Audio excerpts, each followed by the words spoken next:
Good morning and welcome to BJC Mitzvah A, a new mitzvah, number 232, part 1, used in the Sefer Hachinuch, a mitzvah that keeps your soul in its way. Very important mitzvah. All mitzvahs are important, but this is a doozy. Okay, also found in the third book, Vayikra Parshas Kedoshim, the prohibition to cause an unsuspecting person to stumble on the way. V'lifnei iver lo sitein michshol, you shall not place a stumbling block before the blind. In its simple meaning, this verse conveys a prohibition specifically with regard to causing a blind person to stumble. In actuality, though, this mitzvah, which is often referred to simply as lifnei iver, literally before the blind, is far more encompassing and prohibits giving detrimental guidance to others, as well as assisting others in wrongdoing.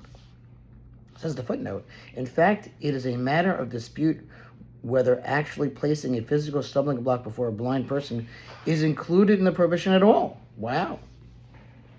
The Chinuch will explain the basis for this and will discuss a number of applications of this prohibition. We are commanded not to cause other Jews to err by giving them bad advice, but rather we are to direct them properly when they seek counsel, guiding them in accordance to what we believe to be the proper course of action and good advice. That is, the Torah demands that one giving advice must have the best interests of the advice seeker in mind and convey that which he perceives to be the best course of action. As it is stated, and you shall not place a stumbling block before the blind. The verse is to be understood figuratively as a prohibition against causing someone who is blind and does not see the proper course of action to stumble and suffer harm. To quote Sifra to the verse, you shall not place a stumbling block before the blind means that before a person who is blind with regard to a particular matter and is taking advice from you regarding how to proceed, you shall not give him advice that is not appropriate for him.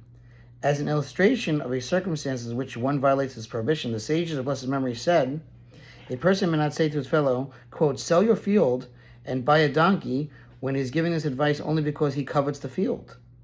And he's actually manipulating him and will use this opportunity to take the field from him.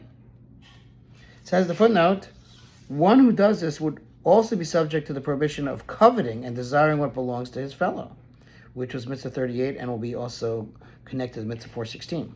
While this is a classic example of lifnei iver, the prohibition is not limited to one who maliciously gives bad advice in order to profit from the other's error.